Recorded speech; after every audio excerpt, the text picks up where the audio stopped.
Dollar. Dirt and money, no soul. Had to go and get it, ain't no time to kick it. Got a stack and flip for my foes. Dollar. Please tell me you can hear me. Don't turn your back and don't neglect me. Just let me know if you need me. Dollar. Let me watch out for my partners. Keep my money long, get my team strong. Let me run away from my problems. Yep, what's good, original crew, man? We're back. We're back on the channel, man. We have Just Thought Lounge in the building today. No new thought, but we're back with Just Thought. So just start thinking. No, chill. Today we got the murder of Jessica O'Grady. O'Grady? O'Grady, my bad. I ain't feeling too well today. Yep. You know that. But let's go. Let's check it out. Let's see what's about. You ready? Mm-hmm. 19-year-old college. Oh, my bad. In the spring of 2006, 19-year-old college student Jessica O'Grady went missing late one evening in Omaha, Nebraska. Jessica had been on her way to see her boyfriend and stay the night. But according to him, she never arrived. Days would pass as panic spread from her friends and family to the broader community. It became increasingly clear that Jessica had met with foul play. Law enforcement were convinced that they had narrowed in on the killer, but unable to find Jessica and lacking any details of what exactly happened to her, their case was too weak to make an arrest. Or was it? Hi everyone, I'm Kevin and this is Just Thought Lounge. JTL is the true crime channel that delivers serious, well-balanced coverage of the cases that really make you think. You may think you know what happened in the case of Jessica O'Grady, but this investigation was not as clear-cut as the media at the time would have you believe. The more evidence that was compiled, the more confused the case became. This case may be solved, but many questions still remain. Let's take a look.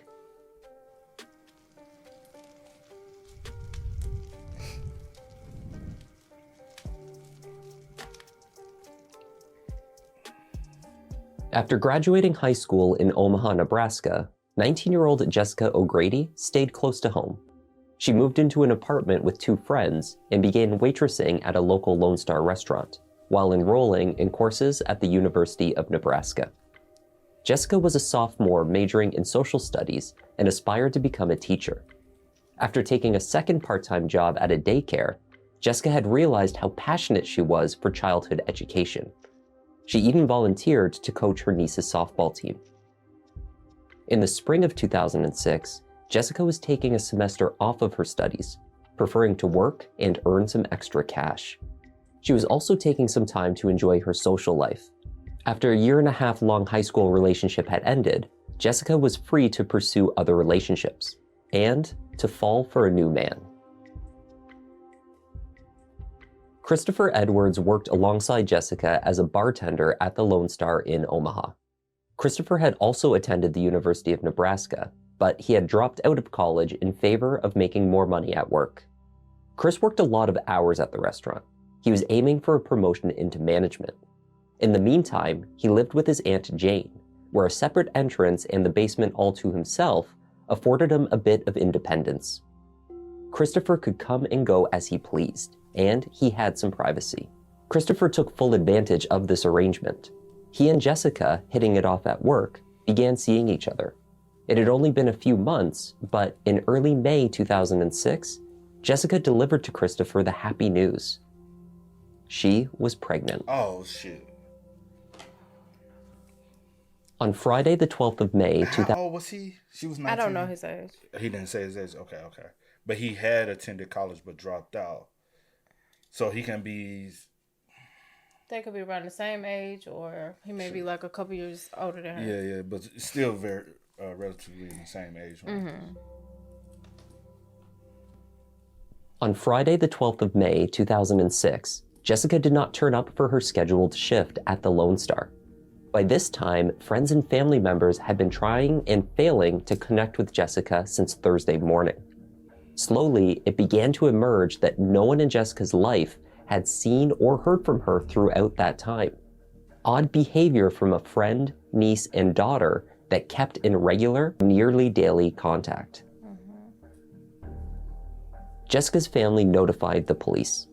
Her aunt, Shauna Stanzel, with whom Jessica was very close, had last seen her niece after a softball game on Wednesday evening, the 10th of May. But Jessica failed to show at the next game, scheduled on the following Sunday. Shauna had been trying to speak to as many of Jessica's friends as possible to locate her, and she was coming up empty. Even more frightening was the fact that Jessica had not picked up her latest paycheck. Her personal effects remained in her room in the shared apartment, and her cat Zoe, who she called her baby, had also been seemingly abandoned. Things were not adding up. Although Jessica's phone, purse, and car were all missing, there was no way the cheerful, expectant mother had left voluntarily. Nearly a week after Jessica was last seen, her small hatchback, a Hyundai Accent, was found by a local businessman in a parking lot across the street from the restaurant where she worked. The keys were missing. The car was dusted for fingerprints and swabbed for DNA, but nothing was found. There was also no indication that Jessica had driven the vehicle there, nor any cameras in the area that could have captured the vehicle or its driver. The recovery of the car heightened the stakes of the investigation, which was now a formal criminal probe. They said the week later, her car was found. And the parking lot across from where she works at. Somebody would have already said that's her car. It wouldn't took a week to notice. It probably was never. It probably. That's what I'm. that's That's what what I'm saying. What I'm saying is I that's just not can't- something people gonna just overlook. Look, right. Like that's gonna stand out. That Because that's her like the car is first over thing. there. Like, okay, she's missing. Okay, can She we at didn't- least locate her car? Yeah, she know what I'm didn't saying? show.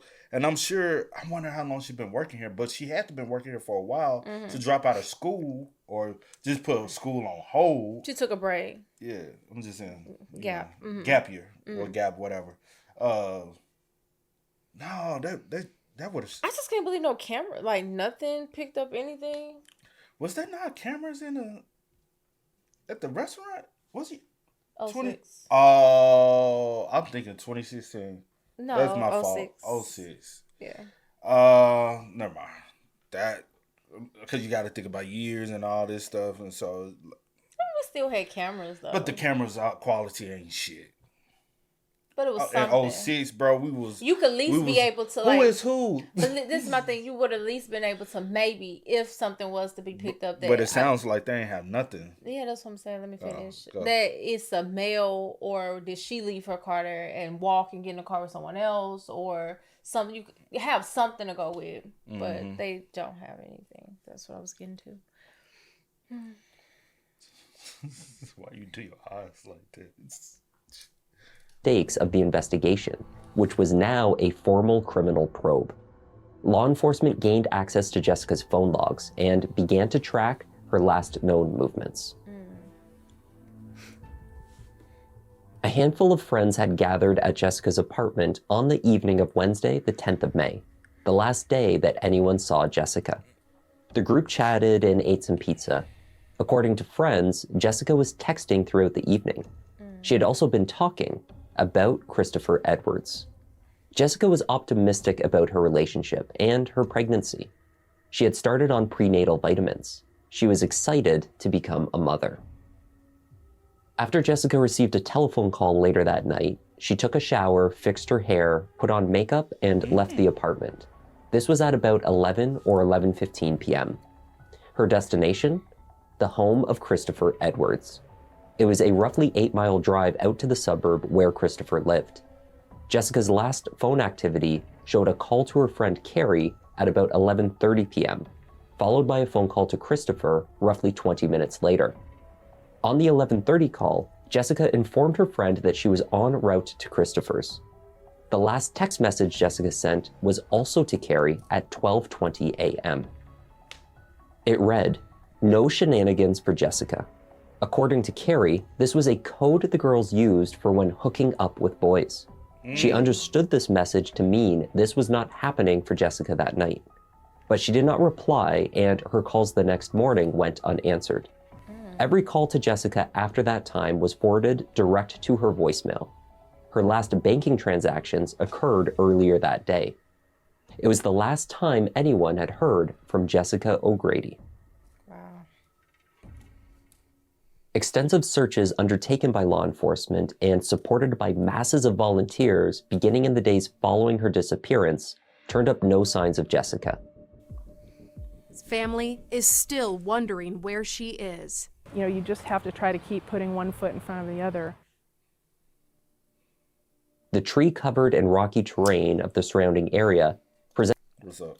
I'm just thinking, I'm like, because she should have made it there by the time the last text to her friend, right? Mm-hmm. At 12:20 a.m. And then for her to, the message that she sent, it indicates to me that she's already in the house, right? Like she's in the house. In my head, this is my head. Like that she's already in the house. Like the vibes may be a little off. Mm-hmm. And so she was like, "Oh, not tonight. It's not happening tonight for me." You know what I'm saying? Like with they look cold. No shenanigans for Jessica tonight. Because she got dolled up. Yeah, makeup and stuff on. Shower, hair, makeup. Typically, you trying to get ready for a possibility, but like you said, vibes are off when she arrived. So it's like, like I already see, like that. it's not that. Like Yeah. so, it is what it is. You text to your friend, Yeah. whatever. No shenanigans for Jessica tonight. It's giving me that you already there. You can tell that the vibes are off. Yeah. And you just like, okay, yeah, not tonight. It's not happening tonight.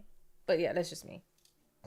I feel you. The tree-covered and rocky terrain of the surrounding area presented a challenge for search parties, as well as ample opportunities for a killer to potentially dispose of a body. More than 150 acres surrounding Cunningham Lake were covered by the search efforts.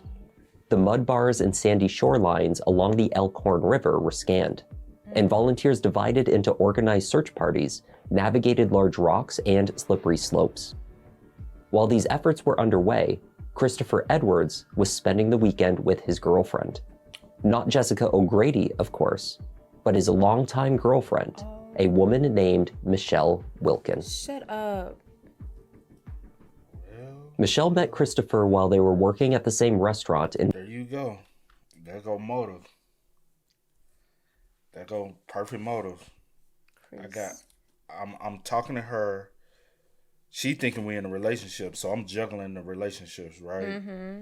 But she hit me with the, I'm pregnant, I got a baby. This finna like, blow up everything. Mm-hmm. Now I'm finna have a kid by a chick I ain't really got no relationship with. I don't really like. I'm in a serious relationship with this other chick. Obviously, he like her enough to even want to carry this out. Wow. Damn. Michelle met Christopher while they were working at the same restaurant in March 2005. They became friends, then developed a romantic relationship. By January 2006, Michelle had become pregnant. The relationship was ostensibly exclusive. According to Michelle, on the evening. Oh my gosh! So he got both of them. Yeah, I ain't pregnant. let that play out. I should let it Yeah, so cause she January, it's May. Jessica's also pregnant, and he's like, "Oh, yeah." Okay. But why her though? Why anyone? But no, I'm just saying, like, why you decide to? I gotta get rid of her. You get what I'm saying?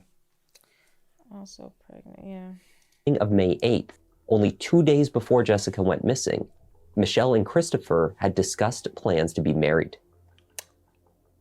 At not quite 20 years old, working as a bartender and living in his aunt's basement, Christopher Edwards was about to become the father of 2 children from 2 different women. Michelle, whom he planned to marry, was completely unaware of his relationship with Jessica O'Grady. Wow. She certainly was not aware that Jessica was also expecting his baby. She spent the days following Jessica's disappearance with Christopher in his basement bedroom, oblivious to the extensive searches taking place from that house in a mile radius out. How was he acting? You say he said they was keeping up with it in the basement for the about her being missing. It would have said that, hey, she works at the same restaurant you work at. Do you know her? You should know her, right? How I'm saying, like, how would he have been acting with her if they're trying to keep up, if they're keeping up with the case? I don't know. Because she used to work at the same restaurant too. Yeah. To the extensive searches taking place from that house in a mile radius outwards for Jessica. When Shauna Stansel began looking for her niece, she stopped by the Lone Star restaurant and spoke to several employees, including Christopher Edwards. Christopher told her that he had no idea where Jessica was. In fact, he had not seen her since Tuesday the 9th. He said the two had plans for the Wednesday night, but those had fallen through. He did not see Jessica that night after all. This was the same version of events Christopher then told the police when they arrived at his home and requested, with his permission, to have a look around. On this initial visit, officers did not have a warrant, so any areas that Christopher did not wish to be searched would be avoided, they said. Although he preferred for them to come back in a few days, Christopher eventually consented to a controlled search, controlled by him, of course. Officers began scanning around his room. But as they approached his bed, Christopher spoke up. There was no need for them to look at the mattress, he said. That's already rare. The detective on scene proposed the theory that Jessica had committed suicide. Since the couple had been together only days earlier, perhaps she chose to hide a note under the mattress of his bed. According to police reports, Christopher replied that this logic made sense to him, and so the search continued. Christopher explained that a small stain of blood on top of the mattress was menstrual blood, but when police lifted the mattress, they found a stain covering most of the bottom side of the mattress. He flipped the mattress. A formal search warrant was obtained for the house, and a full forensic processing of the area was undertaken. Over the next 10 hours, the house was inspected thoroughly by the Douglas County Sheriff's Office, though the investigation had been initially launched by the Omaha PD. The inspection was overseen by Chief Crime Scene Investigator David Kofod, who led the CSI unit for Douglas County.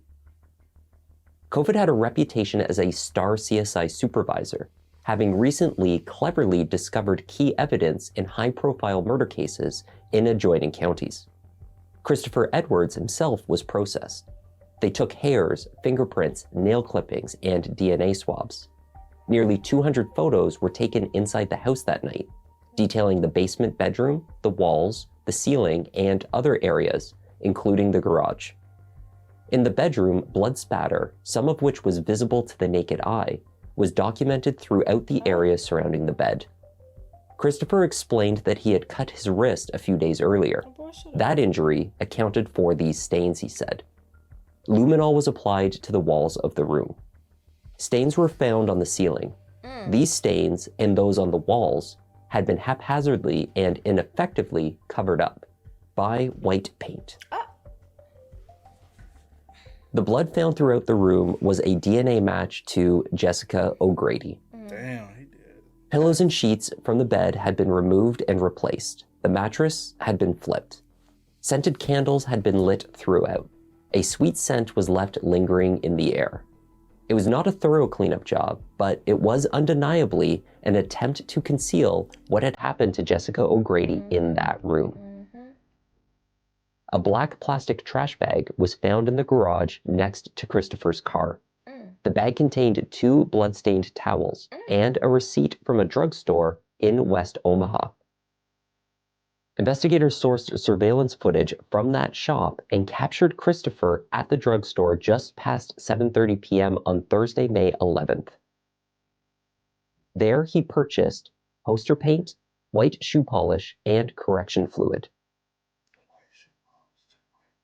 Damn. The poster paint was chemically identical to that found on his bedroom ceiling. Christopher Edwards voluntarily turned himself into the police, but he was not formally charged.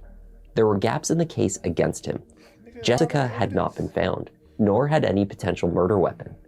By the time that the mattress was discovered in Brody, you got a murder scene. I would hate for someone. You know I don't like hypotheticals. But you always say that. You always say what you about to say. But keep going. Oh, say it. Oh, well, never mind. Since I always say it. No, I'm saying. But I do. I think I'm about. saying you always say it to me. Oh, like I honestly would hate for something to happen to me, right? Like something like gruesome like this, and everything is there. What you mean we don't have enough? You don't have enough evidence. You have a dried up, blood-soaked mattress. You have on the walls, on the ceiling. You have garbage bags in the garage beside the car, soaked. And everything is leading back to her. I don't care if you don't have my body yet. I don't care if you don't have a murder weapon. You know something happened. You know what I'm saying? And you tell a crime scene. A crime scene. Yes. And I'm like, you have him on surveillance, even going and purchasing the cleaning supplies and everything that used to cover up the crime. Make it make sense. What you mean you don't have enough to arrest him? That doesn't make sense, bro. But hey. Okay. We all know. Christopher's room, there had been nearly a week lead time for the disposal of evidence. The amount of blood found in the house indicated that Jessica had not left the property alive. This raised questions as to how Christopher could have moved her from the house. There were only 2 ways out of the basement.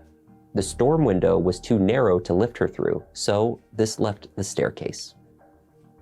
The 135-pound kid did not carry her out of there alone. There was no drippings, no drag marks, and so he had help. Somebody who knows where Jessica O'Grady's body is, and knowing that there's a human being out there who would not have the empathy to come forward and tell the sheriff's department where she's at is probably the most difficult part to deal with, other than the loss that we deal with every day. Douglas County Sheriff's Department knew they had their man, but they did not have a clear theory of the crime to present for an indictment. The state of Nebraska had never obtained a murder conviction without locating the body of the victim. The CSI team under the leadership of David Kofod returned to the house once more.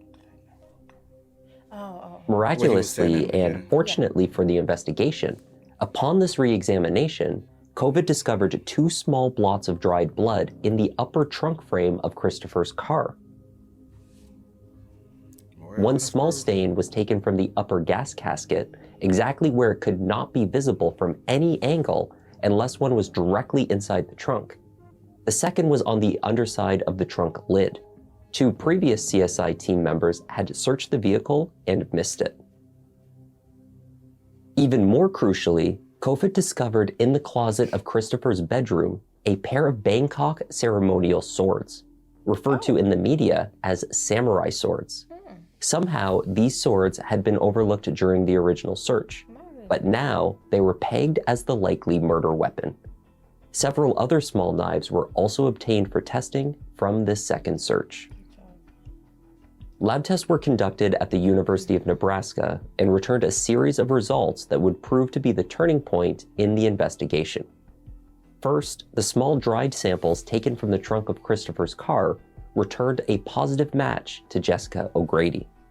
A small stain, potentially blood, was swabbed from the handle of one of the ceremonial swords.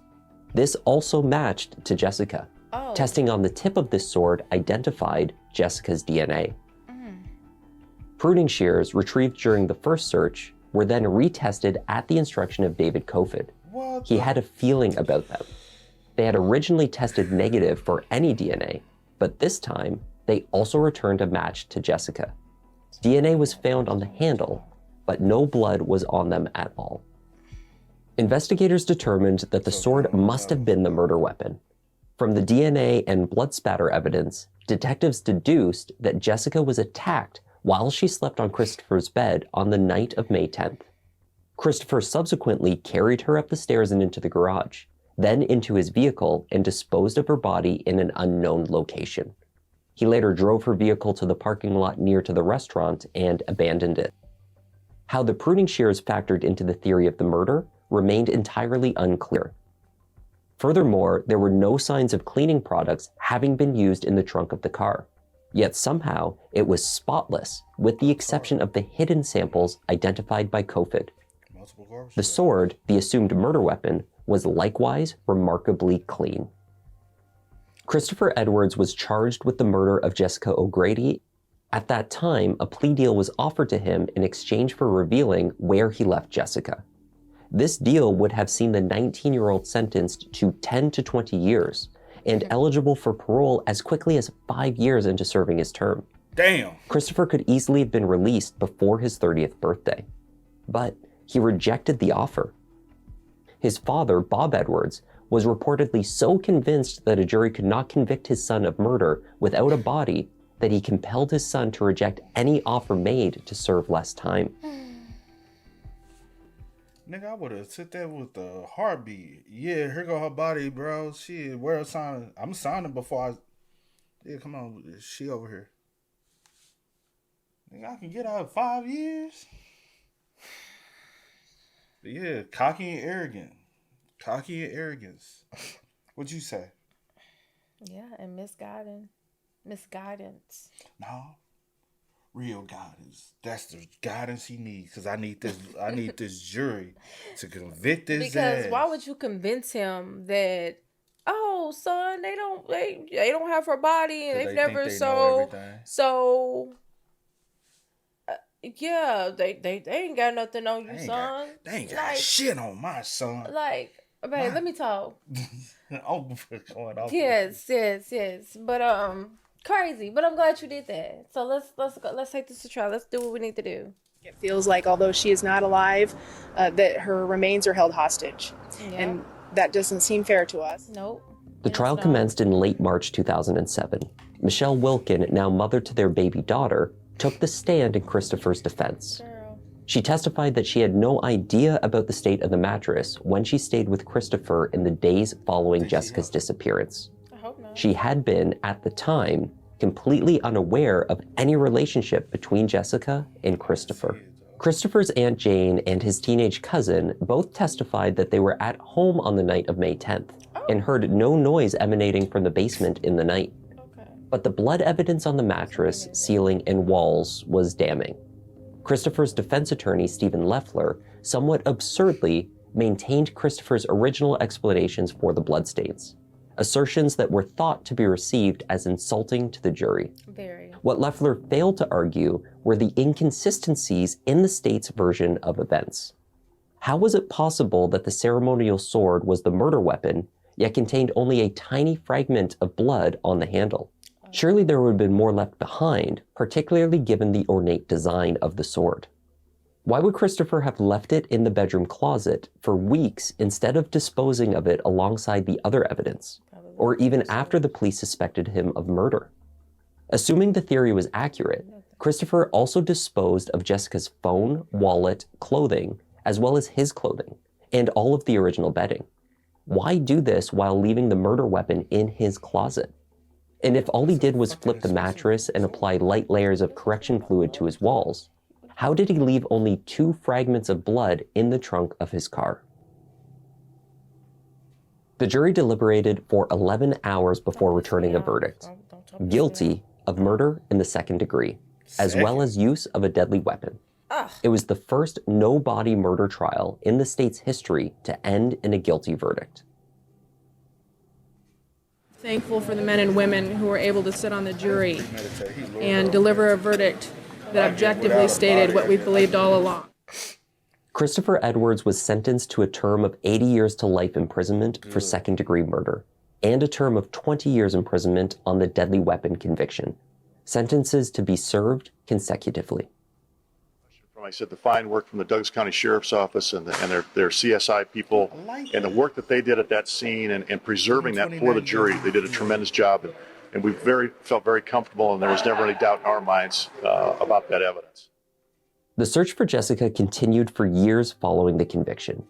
Thousands of hours had gone into the effort. There were 46 different missions.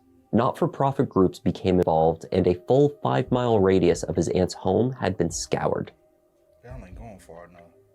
A hole was discovered in the area of Cunningham Lake. It was speculated that Christopher had begun to dig this hole, perhaps with the single shovel found with Christopher's car and the shears, but was unable to create a substantial hole, so it was abandoned. This theory holds that after this attempt, he left Jessica in the water. Christopher was not providing any information. His father's home was searched extensively. Investigators worked around the home of O'Grady's killer's father, Robert Edwards, there in the early afternoon, but left shortly after our cameras arrived. Deputies and forensic experts taping off the back, carrying buckets and shovels, focusing efforts behind dark curtains. What did the cadaver dog alert you to? That there could be a body. But right now, it's anything that we do find, we'll bag and tag it and take a look at it further with microscopes back at the lab. A new back deck that had been constructed in the weeks following Jessica's disappearance was dug up, then reconstructed when law enforcement discovered absolutely nothing. Nothing. Absolutely. We found rock, is what we found, rock and concrete in a mass, and it was in the exact location and depth that we saw on the charts. We'll lick our wounds, we'll continue our investigation, and go on from there. Bob Edwards had also come under scrutiny earlier on. What you thinking? Say what you thinking. You said y'all dogs alerted that it's a body that was. I ain't said, but he won't. Is that what they said? The dog alerted that, That's but he said when they dug, it's just concrete. Yeah. Underneath the ground. It was a bag of concrete. Like a bag of concrete and rocks. Like a bag of concrete and rocks. Did y'all pull it out, or did y'all just like, oh, it's nothing? Then I thought about it. I said, good way to get rid of a body. Chop up a body. Put it in a concrete mixer, put it in a bucket, and dump it in the water. It'll never flow back up. And those things. We watch too much. Yeah. We watch too much. My brain be going like, damn. You know what I'm saying? When you really think about it, but if somebody is small, mm-hmm. you chop them up, put them in multiple buckets of cement, let it harden. Go throw them in multiple different areas. Cause we've seen dismembered bodies. Yeah, we've seen a lot of things. Put them in multiple buckets. They're never coming back up. It's cement. It's going down to the bottom. I just pray. Damn. How much longer we got? I pray. It seems likely that Christopher had not covered up the crime independently. He must have had assistance lifting Jessica and disposing of her car, if nothing else. But there was never a DNA match made to his father, Robert, nor any other substantial link made to an accomplice. When Christopher appeared in court to appeal his conviction, he was a changed man. Longer hair and crude tattoos showed the many years he had already spent in prison. Look at him. His first appeal in 2011 coincided with another related development. In that same year, another Douglas County resident was serving time in prison. David Kofod. The CSI supervisor and star of the Douglas County investigative team had been convicted of manufacturing evidence. Prior to his conviction, he had become famous in Nebraska for being able to find evidence when no one else could. Then, in 2 separate murder cases in neighboring Cass County, earlier in the same year that Jessica went missing, Kofod's miraculous discoveries came into question. He was found to have planted blood samples in key locations at crime scenes and in areas where law enforcement hoped to discover damning evidence. In one of these cases, detectives lacked any physical evidence against their key suspects. This was the case of Wayne and Charbon Stock, who were found viciously murdered in their Nebraska farmhouse, apparently killed on Easter Sunday, 2006. In a process that seemed to mirror that of Jessica's case, the suspect's car was searched thoroughly by other forensic experts, finding nothing of value. Then, just as the momentum of the case slowed to a halt, Kofod decided to re-examine a specific hidden area of the console of the suspect's car. There, he found the DNA of the victim, linking the suspects to the crime. Kofod's placement of blood samples was discovered when additional evidence, including a confession, proved definitively that these suspects were innocent of the murders. A generous assessment of the blood found in Christopher's car suggests it was a small transfer stain. More likely, it was the result of a diluted blood sample blotted onto the interior of the trunk by David Kofod. If Jessica had been placed in that location after she was attacked, investigators would have expected the removal of the interior rug to reveal far more staining. That is true. Someone else examined the car besides Kofod. Somebody had examined the car the day before Kofod. 2 Douglas County sheriffs did it just like they had in the murder case. They didn't find anything? Didn't find anything. Likewise, the small sample on the sword appears to have been falsely sourced. The spatter in the room indicated that a much smaller weapon was used. it was speculated at the time that without the forensic evidence retrieved by David Kofod in the second search of the house, the state may have delayed or outright refused to bring charges against Christopher Edwards. In fact, this was the stalled state of the case against Christopher until Kofod re-examined the scene. The Court of Appeals, however, determined that regardless of Christopher's claims of false evidence, there was enough to prove his guilt. Thank you. Prove that the evidence was fabricated, that it was a violation of substantive due process. Which part of the evidence? Not the mattress. Not the mattress. If you take this evidence out as if it had never been presented to a jury, would he still have been convicted? And the answer is absolutely yes. Christopher Edwards' first appeal in 2012 and later plea for a new trial in 2016 were denied. His secondary motion in 2018 also failed. Had he taken the plea deal, he would have likely already been released. David Kofod, after serving roughly 18 months in prison on a potential 4-year sentence, maintains that he did not plant any evidence in the Jessica O'Grady case, or in any other. That judge thinks they did not prove I planted evidence. There's no way. There was no way you could prove that.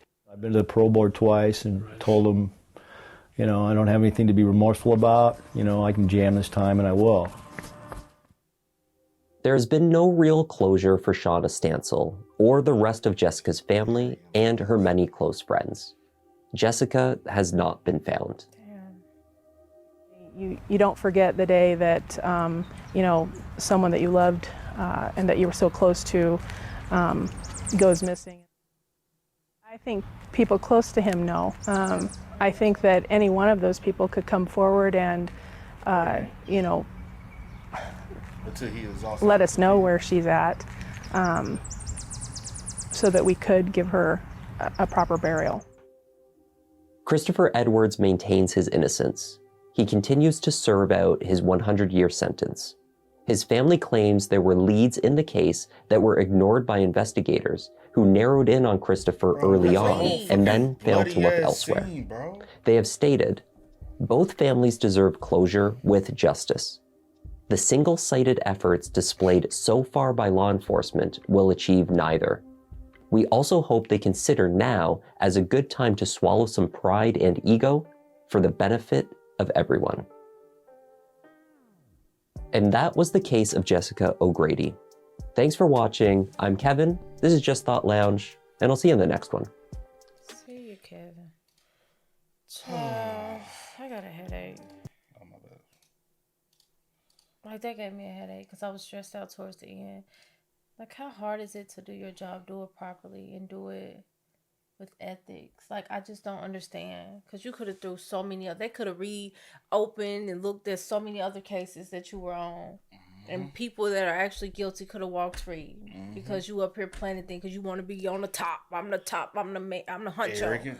You know what I'm saying? He planted the evidence even in that case. But they had enough in the room, in the basement. But the car, I just don't understand why you felt the need to have to do that. Like, to 100% connect them. To 100% say he transported her body.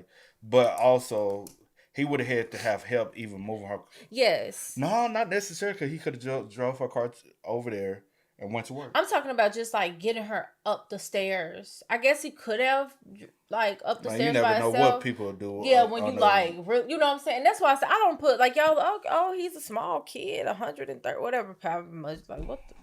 He a grown man. He a grown man. When you under pressure and panicking and you like it's a lot going on. Yep. You don't know what you can do. You turn into Superman.